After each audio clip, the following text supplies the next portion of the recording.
Olá para todos vocês que estão aí mais uma vez disposta a ouvir a palavra de Deus. E hoje nós vamos falar sobre duas parábolas gêmeas. Quando Jesus conta duas parábolas e tem ambas o mesmo sentido, tem a mesma verdade que ele quer transmitir aos seus ouvintes. Te agradeço o seu tempo, louvo a Deus por sua vida, obrigado pela sua atenção, esse breve tempo que vamos passar aqui, desfrutando da presença de Deus, da sua palavra, o Espírito Santo ao nosso lado, expandindo nossa mente para compreender a verdade que está na palavra de Deus, falando aos nossos corações e tocando em nossas vidas. Obrigado porque você me acompanha nessa jornada. Nós vamos falar sobre as parábolas do tesouro escondido e da pérola de grande valor. Esta passagem bíblica está no Evangelho de Mateus, no capítulo 13, versos 44, 45 e 46, que assim diz: O reino dos céus é como um tesouro escondido num campo. Certo homem, tendo-o encontrado, escondeu-o de novo, e então, cheio de alegria, foi, vendeu tudo o que tinha e comprou aquele campo. O reino dos céus também é como um negociante que procura pérolas preciosas.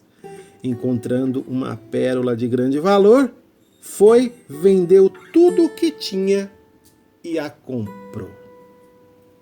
Espírito Santo, nos ajuda, esclarece nossas mentes, fala conosco, que não possamos entender apenas essas palavras com o nosso intelecto, com nossas capacidades cognitivas, mas que o nosso coração sinta o que Jesus falou naquele dia, como aquelas pessoas que ouviram e sentiram o impacto dessa palavra. Queremos que ela seja para nós hoje como foi para aqueles homens e mulheres que a ouviram.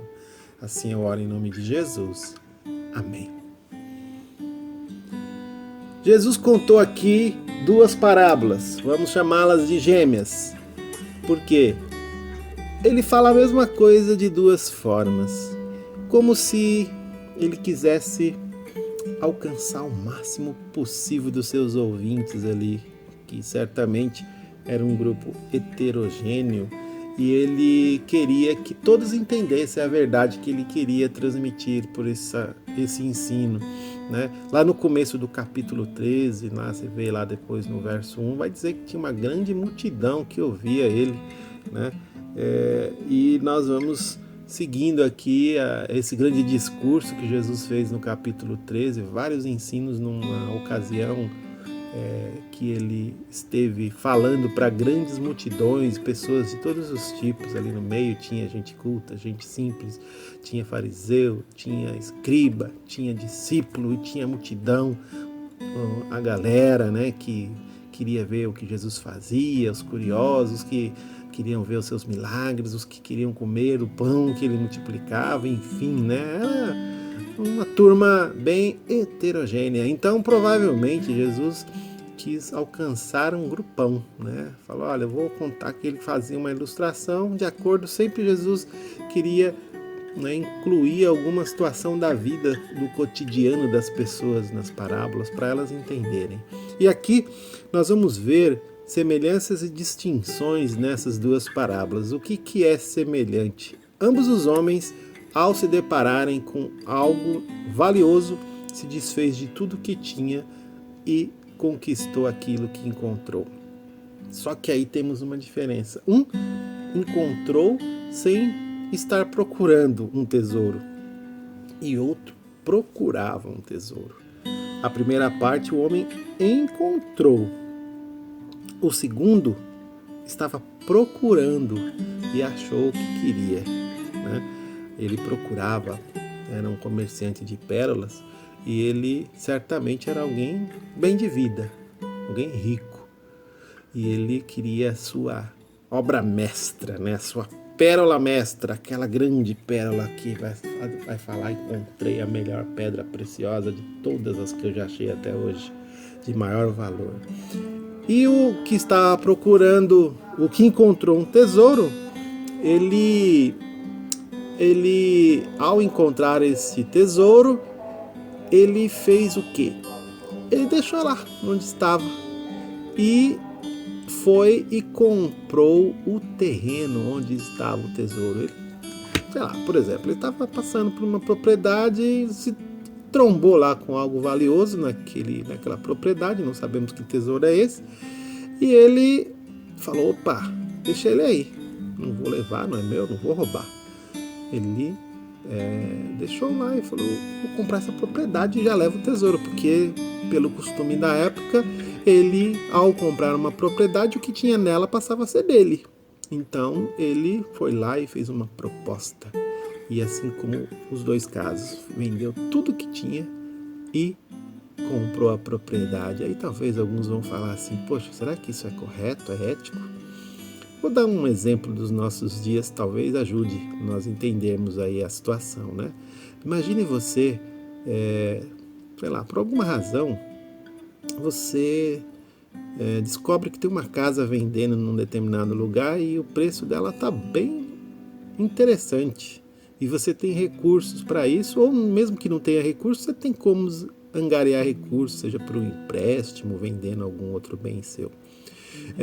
E aí você sabe que vão construir uma estação de metrô importante pertinho aí daquela casa e que você pode, por exemplo, é um bairro que você gostaria de morar e que facilitaria muito a sua vida aí no seu deslocamento, né, na sua mobilidade dentro da cidade. E aí você vai perguntar o preço da casa e você vê que está um preço baixíssimo. A pessoa parece que nem sabe, não faz a menor ideia que ali vai ter. Você soube por alguma informação que você pesquisou, um plano diretor da sua cidade, que ali vai ter uma estação de metrô. E a pessoa está lá, nem sabe. O morador daquele bairro, de repente, nem tem ideia disso, está vendendo sua casa porque quer mudar dali. E você fica ansioso. Opa, vou comprar. Vende que você tem uma propriedade, um carro, faz um empréstimo e compra. E depois vem aquela estação de metrô e você vai ficar radiante, que está morando pertinho do metrô, uma estação importante. O imóvel triplicou o valor, ou você mora lá, ou você vende e ganha um dinheiro com isso. É mais ou menos isso, tá? Eu estou aqui tentando te ajudar a entender para não entrarmos em questões éticas de que tem alguma desonestidade aí desse homem. Até porque fazia parte da cultura do tempo, né? Se alguém comprasse uma propriedade, tudo era dele e que estava nessa propriedade. E esse homem encontrou, pelo que dá a entender na parábola, foi algo casual, não foi algo que ele procurou. E o da grande pérola estava procurando e achou. Guarde isso, porque na explicação aqui da parábola, que vai falar um pouquinho das duas para entender o grande sentido das duas, que tem um significado apenas, você vai lembrar disso mais à frente, né? Muitas explicações já se deram aí nos teólogos, estudiosos, sobre que tesouro que é esse aqui que essa parábola está querendo dizer, porque ela vai falar assim: o reino dos céus. Tanto no versículo 44 como 45 está fazendo uma analogia, uma explicação, tentando trazer uma ideia para aquelas pessoas do reino do Senhor, não um reino terreno. Então eles tinham ideia do que era um reino, esperava que um Messias para um reino terreno, mas Jesus estava falando de um outro reino. E Mateus sempre vai falar do reino dos céus, porque como judeu que ele era, e aqui neste livro de Mateus, uma narrativa de um ponto de vista de um judeu, não se falava o nome de Deus. Então você vai ver nos outros evangelhos que tem outra construção. Então você vai ver lá reino de Deus, que é a mesma coisa. Aqui, por ser um judeu, ele não ia falar, eles não falam o nome de Deus, né? Então ele fala o reino dos céus.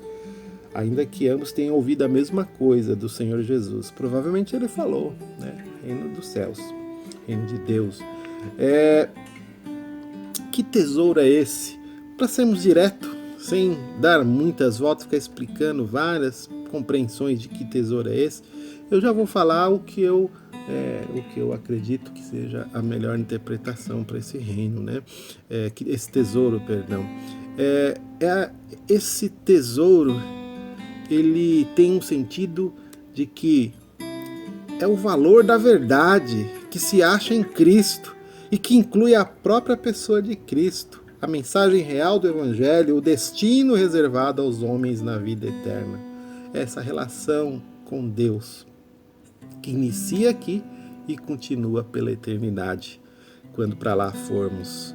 Ilustra também, né, que muitos casos as pessoas, às vezes, aí na caminhada, na jornada da vida, na busca da verdade, por aqui, por ali, o indivíduo é finalmente levado a descobrir, muitas vezes por acidente, por acaso, que realmente existe um grande tesouro neste mundo e que esse tesouro é Cristo, a sua mensagem e o reino no qual ele governa. Sabe aquela pessoa que leva a sua vida, né? Vai para cá, vai para lá, curte, faz o que quer e não está preocupado com Deus. É uma pessoa que parece que não existe nada além dessa vida aqui. Ela bate perna pelo mundo, né? Pela vida.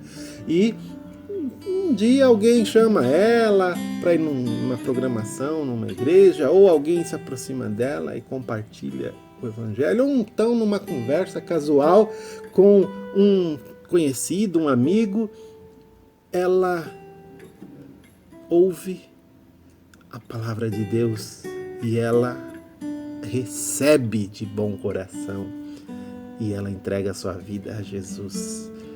Ela não estava procurando.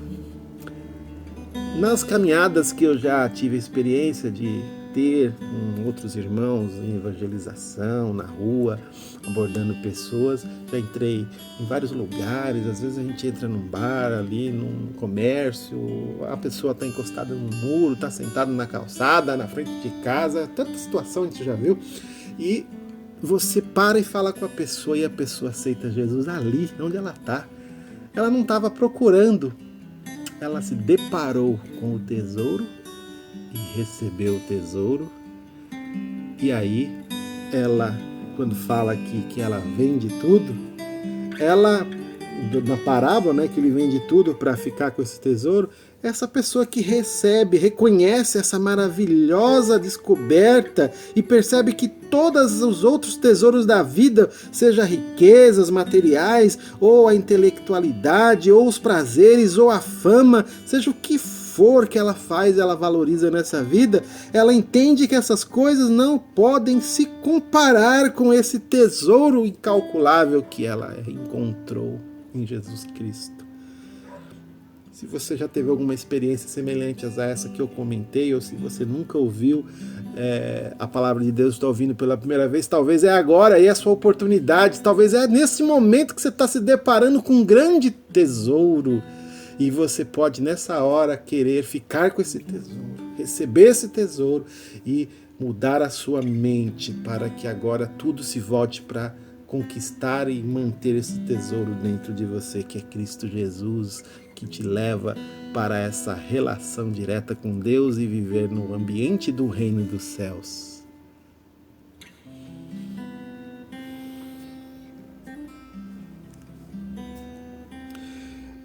Essa experiência que nós estamos falando foi a experiência dos apóstolos, os quais deixaram tudo a fim de seguirem a Cristo. Essa foi também a experiência dos antigos discípulos, muitos dos quais morreram como mártires, porquanto a vida física por si mesma tem pouquíssimo valor em comparação com o tesouro do reino dos céus. Depois você dá uma olhadinha lá em Mateus, capítulo 11, versículo 12, que ilustra o espírito dessa parábola, que lá diz, né, que desde os dias de João Batista até agora o reino dos céus é tomado por esforço e que os que se esforçam se apoderam deste reino. Vê a passagem lá, Mateus 11, 12. É demais quando você recebe o Senhor Jesus. Não tem mais nada que faz sentido na sua vida. Você quer entregar tudo, a sua vida para o Senhor, o seu tempo, sua energia, seus dons, seus talentos, para que você sirva esse reino. Tem um teólogo britânico que viveu entre 1762 e 1832, aí nessa transição de século 18 e 19, chamado Adam Clarke. Ele ensinou umas lições interessantes, algumas lições espirituais, por meio desta parábola que eu quero compartilhar com você. Ele disse o seguinte: a salvação outorgada por Deus deve ser considerada nosso único tesouro e devemos valorizá-lo acima de tudo. Nas Escrituras devemos procurar toda a informação possível acerca do tesouro para que compreendamos o seu grande valor. Terceiro, devemos ponderar as considerações dessa salvação no coração. Quarto, se for preciso, você precisa abandonar tudo o mais a fim de reter esse tesouro. Quinto, nesse tesouro é que deve estar a nossa alegria. Sexto, devemos compreender sempre que essa salvação foi comprada por Jesus mediante o sangue do testamento, derramado quando de sua morte na cruz. Quando a gente fala de abandonar as coisas, às vezes as pessoas misturam, aí tem interpretações equivocadas. É aquilo que vai disputar a sua mente, seu coração com Deus, com Jesus. Se você é um viciado em trabalho, em jogo, em sexo, viciado em tantas outras coisas mais, isso tudo vai perder sentido. Os discípulos disseram: nós deixamos tudo para te seguir, Jesus. Então, nós fechamos aqui a primeira parte com a parábola do tesouro escondido, de alguém que não está procurando o tesouro, mas se depara com ele e quando o encontra, faz de tudo para tomar posse desse tesouro e andar e adquiri-lo. Eu dei aí algumas ilustrações. E agora, a segunda parte. Jesus vai dizer, no verso 45, o reino dos céus também é como um negociante que procura pérolas preciosas. Encontrando uma pérola de grande valor, foi, vendeu tudo o que tinha e a comprou. Essa é a parábola aí da pérola de grande valor, de grande preço. Tudo indica que é uma pessoa abastada, uma pessoa rica, que trabalha com esse tipo de negócio, né?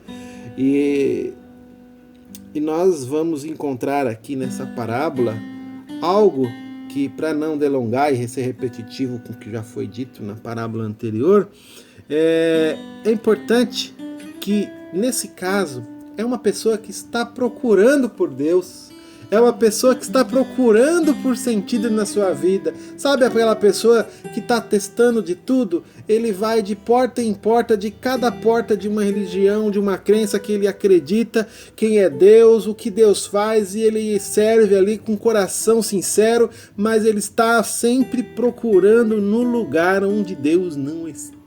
Deus, ele não vai encontrar Deus ali. E esse homem, quando ele encontrou Deus no lugar certo, ele abriu mão de tudo que ele tinha de valor e adquiriu esta grande pérola de grande valor. Então, este homem é um pecador diligente e a pérola aqui é o reino de Deus.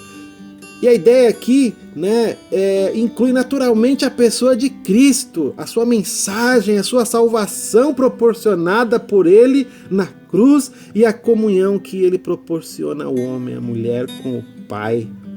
A ideia central aqui é de que todas as demais coisas, quando contrastadas, comparadas com a posse do reino dos céus, tem pouquíssimo valor e que há certas pessoas que buscam esse reino e então, ao encontrá-lo, dão-lhe tão grande valor que se dispõem a sacrificar tudo a fim de se apossarem dele. Olha só que coisa linda! Se você pesquisar no YouTube testemunhos de pessoas que encontraram Jesus, você vai encontrar de tudo lá, pessoas famosas, satanistas, pessoas que eram milionárias, mas que elas, ao receber Jesus, ela teve que romper com tudo isso, ela teve que dar tudo isso para comprar, né? Como se ela fosse um preço a pagar, mas não é que ela está pagando pelo reino, ela está encontrando real significado de coisas que no seu espírito ela entende que são coisas que devem ser abandonadas. Paulo, por exemplo, ilustra esse tipo de pessoa mediante o próprio testemunho dele. Lá em Filipenses 3,8 ele vai dizer, né? Olha, sim, deveras considero tudo como perda por causa da sublimidade do conhecimento de Cristo Jesus, meu Senhor, por amor do qual perdi todas as coisas e as considero como refúgio para ganhar a Cristo. Se você pesquisar a respeito da vida de Paulo, o que ele era e o que ele passou a ser depois que conheceu Jesus, o homem teve que abrir mão de muitas coisas valiosas que muitos não estão dispostos. Se você já abriu mão de alguma coisa de grande valor por Jesus Cristo, bem-aventurado é você. Se você que está me ouvindo está procurando Jesus em vários lugares, procurando Deus e não está encontrando porque não está te dando o preenchimento que somente Jesus dá em nossas vidas de sentido de filhos, nos dá uma nova identidade de filhos de Deus, porque a palavra nos ensina que por meio dele nós agora passamos a ser filhos de Deus, não nascido da carne ou da vontade humana, mas da vontade de Deus. É este Jesus que estamos falando aqui. Você está procurando ele, está batendo em várias portas, você está indo em vários lugares, mas você não está encontrando, e você desiste de uma porta, vai para outra, procura e não encontra. Jesus nesta hora está se apresentando como esta grande pérola de grande valor para você, e você encontrou ele agora. O que você vai fazer? Você vai entregar tudo que você tem, que te faz se achar importante, valioso, valiosa para poder caminhar com Jesus daqui para frente e receber esta dádiva da vida eterna e do reino, ser um participante do reino de Deus já agora?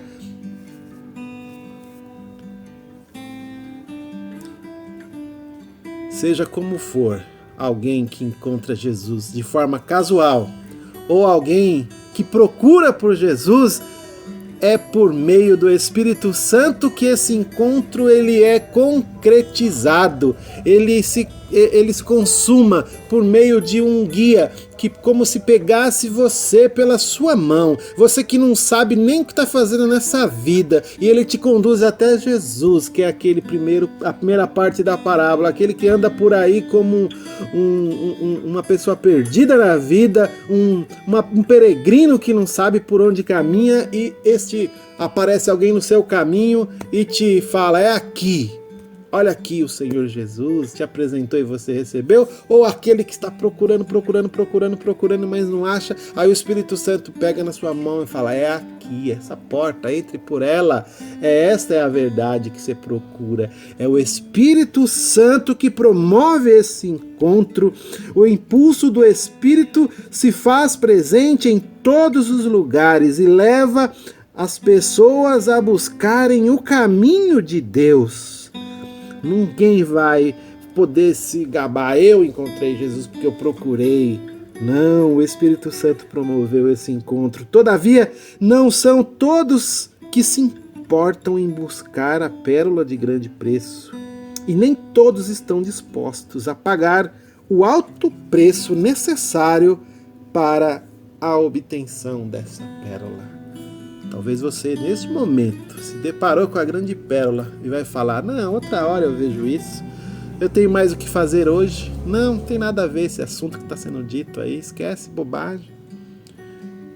Ou alguém que encontrou lá o tesouro, fala, eu não tenho condições de comprar essa propriedade, não, deixa aí, sorte do dono que tem esse tesouro aí.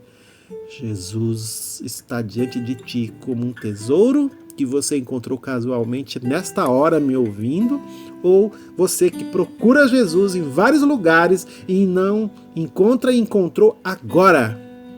Você pode estar procurando por Jesus sem saber, está procurando Deus, sentido, você quer se reencontrar com Deus. E eu quero concluir. Eu quero concluir orando por você. Versículo 53 do capítulo 13 vai dizer: tendo terminado de contar essas parábolas, Jesus saiu dali.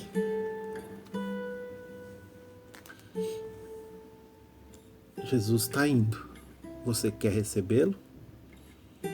Você se deparou com ele por acaso ou encontrou ele agora porque se procura? Você quer Jesus? Se você quer, ore comigo. Senhor Jesus, obrigado por te encontrar nesta hora. Eu te recebo como Senhor da minha vida e quero entregá-la ao Senhor. Darei tudo que eu tenho, que eu possa considerar como valoroso, importante na minha vida, deixarei em segundo plano, me desfarei para seguir somente a Ti. Tenho dúvidas, não sei tudo ainda, mas procurarei na palavra, numa igreja, alguém que possa me ajudar a Te conhecer melhor. Mas eu recebo a Ti no meu coração. Assim eu oro, em nome de Jesus. Amém. Eu desejo que Deus abençoe a sua vida e que você fique na sua preciosa paz.